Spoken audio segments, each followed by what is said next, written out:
नमस्कार, आपल्या चॅनलवर सगळ्यांचं मनापासून स्वागत आहे। आत्ता सध्या अधिक महिना सुरू आहे। अधिक महिन्यामध्ये विविध धार्मिक कार्य केले जातात। विशेष करून या अधिक महिन्यामध्ये भगवान विष्णूंची सेवा करण्याला विशेष महत्त्व आहे।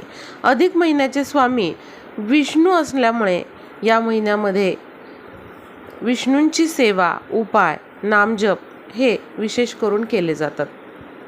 दर 3 वर्षांनी अधिक महिना येत असतो, म्हणजेच 33 महिन्यांनंतर हा अधिक महिना येत असतो। त्यामुळेच या अधिक महिन्यामध्ये 33 या अंकाला विशेष महत्त्व आहे। याच अधिक महिन्यामध्ये जावई आणि लेकीला विष्णू आणि लक्ष्मी समान मानून त्यांचा मानसन्मान केला जातो। त्याचबरोबर जावयांना अधिक वाण देखील दिले जाते। अधिक वाणामध्ये 33 अनारसे, 33 बत्तासे, 33 दिव्यांचे दान करणे शुभ समजले जाते। 33 या अंकाला अधिक महिन्यामध्ये विशेष महत्त्व असते। शिवाय वेगवेगळे धार्मिक ज्या गोष्टी आहेत तर त्या देखील करण्याला अधिक महिन्यामध्ये महत्त्व असते। त्यापैकीच एक आपल्याला गोष्ट करायची आहे ती म्हणजे या अधिक महिन्यामध्ये एकदा तरी आपल्याला अशा एका झाडाला स्पर्श करायचा आहे ज्यामध्ये साक्षात विष्णूंचा वास असतो। बघा, बरेचसे उपाय हे केले जातात अधिक महिन्यामध्ये, पण प्रत्येकालाच हे उपाय करणं जमेल असं नाही। पण बघा, जरी तुम्हाला या उपायांपैकी काही उपाय जमले नाही तरी चालेल, पण फक्त या झाडाला आपल्याला संपूर्ण या अधिक महिन्यामध्ये एकदा तरी स्पर्श करायचा आहे। आता बघा, 17 मे पासून अधिक महिना सुरू झालेला आहे आणि 15 जूनपर्यंत हा अधिक महिना असणार आहे।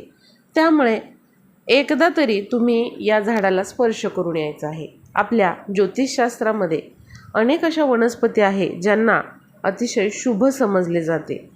अशा वनस्पती आपण आपल्या अंगणामध्ये, घरामध्ये देखील लावत असतो, कारण काही वनस्पतीच्या आपल्या घरामध्ये असण्याने, आपल्या अंगणामध्ये असण्याने आपल्या घरामध्ये सकारात्मक लहरींचा संचार वाढतो।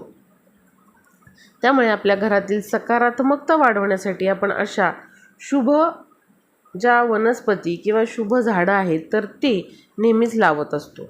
आणि बघा, जे महिने धार्मिकदृष्ट्या महत्त्वाचे असतात त्यामध्ये जर आपण अशा झाडांना स्पर्श केला, त्यांच्या छायेखाली आपण गेलो तर ती सकारात्मकता आपल्यामध्ये देखील येते। म्हणून तर विविध सणांचं आणि त्याचबरोबर विविध वृक्षांचं एक खूप वेगळ्या प्रकारचं नातं असतं आणि त्यामुळेच आपण काय करत असतो तर विविध वृक्षांचं पूजन देखील करत असतो। म्हणूनच या अधिक महिन्यामध्ये आपल्याला या झाडाला आवर्जून एकदा तरी स्पर्श करायचा आहे।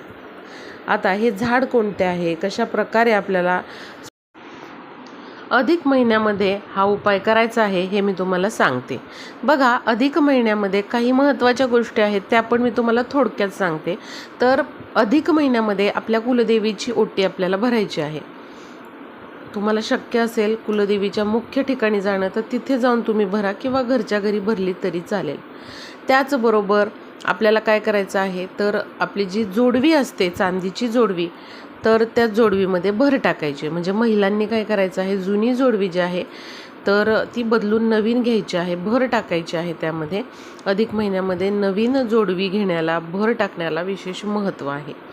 जर तुम्हाला शक्य असेल तर एखाद्या सवाष्णीला तुम्ही ओटी भरा, तिला तुम्ही चांदीची जोडवी देऊ शकत असाल तर आवर्जून तुम्ही एखाद्या सवाष्णीला चांदीची जोडवी जी आहे तर ती द्या। यामुळे बघा अधिक महिन्याचे शुभ फळ आपल्याला प्राप्त होत असते। त्याचबरोबर या अधिक महिन्यामध्ये गरजू व्यक्तींना अन्नदान, वस्त्रदान हे आपण करायचे आहे। ज्या गरजेच्या वस्तू आहेत त्या तुम्ही दान करू शकता। अधिक महिन्यामध्ये अशा प्रकारे दान करण्याला देखील विशेष महत्त्व आहे। महिलांनी जोडवी बदलत असताना सोन्याची जोडवी आपल्याला करायची नाही, तर आपल्याला चांदीची जोडवी करायची आहे। जरी तुम्ही चांदीची जोडवी वापरत नसाल, सोन्याची वापरत असाल तर यावर्षी तुम्ही या अधिक महिन्यामध्ये चांदीची जोडवी ही करू शकता। आता बघूया आपल्याला या अधिक महिन्यामध्ये कोणत्या झाडाला स्पर्श करायचा आहे।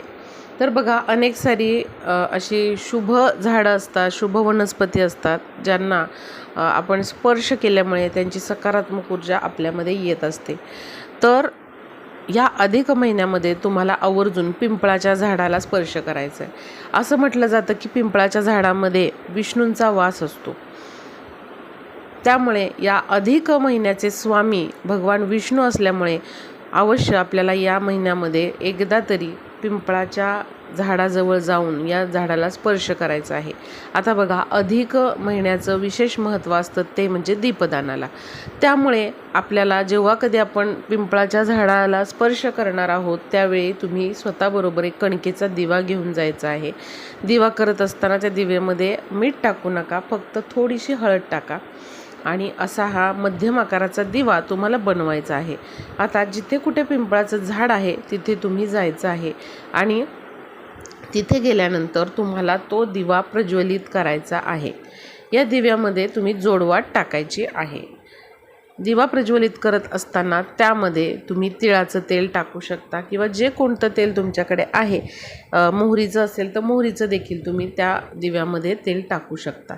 त्यानंतर तुम्हाला अशा पद्धतीने तो दिवा तिथे प्रज्वलित करायचा आहे आणि या दिव्यामध्ये, प्रज्वलित केलेल्या दिव्यामध्ये तुम्हाला 33 हरभऱ्याच्या डाळीचे दाणे टाकायचे आहेत. म्हणजे हरभऱ्याची डाळ जी असते तर ती तुम्हाला मोजून 33 डाळी घ्यायच्या आहेत आणि या तुम्हाला या दिव्यामध्ये, प्रज्वलित केलेल्या दिव्यामध्ये टाकायच्या आहेत.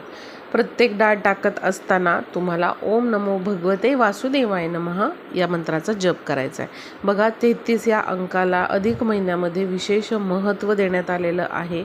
अधिक महिना हा 33 महिन्यानंतर येत असतो. त्यामुळे बघा, आपल्याला काय करायचं आहे, 33च्या अंकामध्ये आपल्याला त्या दिव्यामध्ये चणा डाळी ज्या आहेत मोजून 33 तुम्ही घरून न्या आणि त्या दिव्यामध्ये आपल्याला टाकायच्या आहेत. त्यानंतर चिमूटभर हळद तुम्हाला त्या दिव्यामध्ये टाकायची आहे. असा दिवा तुम्हाला प्रज्वलित करायचा आहे आणि त्यानंतर तुम्हाला या झाडाला स्पर्श करायचा आहे. म्हणजे तुमचं जे कपाळ आहे तर ते तुम्हाला झाडाला स्पर्श करायचं आहे आणि ओम नमो भगवते वासुदेवाय नमः या मंत्राचा 11 वेळा जप करायचा आहे. या पिंपळाच्या झाडाला 11 प्रदक्षिणा त्यानंतर मारायच्या आहेत आणि तुमच्या मनामधील जी काही इच्छा असेल तर ती तुम्हाला तिथे बोलून दाखवायची आहे. नोकरी व्यवसायामध्ये यश मिळत नसेल, नोकरी लागत नाही आहे, व्यवसाय नीटसा चालत नाही आहे, तर ती इच्छा तुम्हाला तिथे बोलून दाखवायची आहे. किंवा आपल्या केलेल्या मेहनतीला योग्य असं फळ मिळत नाही, आपल्या घरामध्ये पैसा टिकत नाही, त्यासाठी देखील तुम्ही हा उपाय करू शकता. या उपायामुळे बघा, विष्णूंचा कृपा आशीर्वाद प्राप्त होतो आणि त्याचबरोबर आपल्या घरामध्ये अखंड लक्ष्मी नांदते. एखादं काम अडकतंय, तुमचं काहीतरी रखडतंय, सतत अडचणी येत आहे, तर त्यासाठी देखील तुम्ही हा उपाय करू शकता. फक्त तुम्हाला काय करायचं आहे, तुमची इच्छा जी आहे तर ती त्या ठिकाणी कोणतीही असू द्यात इच्छा, ती तुम्हाला बोलून दाखवायची आहे. या अधिक महिन्यामध्ये तुम्ही हा उपाय एकदा तरी करायचा आहे. गुरुवारी, शनिवारी तुम्ही हा उपाय करू शकता. तुम्हाला गुरुवारी किंवा शनिवारी नाही जमलं तर तुम्ही कोणत्याही वारी हा उपाय करू शकता. पण एकदा तरी तुम्ही अधिक महिन्यामध्ये पिंपळाच्या झाडाला अशा पद्धतीने स्पर्श करायचा आहे. तिथे तुम्हाला दीपदान करायचं आहे. बघा, अधिक महिन्यामध्ये दीपदानाला विशेष महत्त्व दिलेलं आहे. त्यामुळे पिंपळाच्या झाडामध्ये साक्षात विष्णूंचा वास असतो, म्हणून तिथे आपल्याला अशा पद्धतीने दीपदान करायचं आहे. त्यामध्ये 33 जे हरभऱ्याच्या डाळी असतात तर त्या आवर्जून टाकायच्या आहेत. कारण जी हरभऱ्याची डाळ आहे तर ती विष्णूंना अतिप्रिय आहे आणि त्यामध्ये देखील विष्णूंचा वास असतो असं समजलं जातं.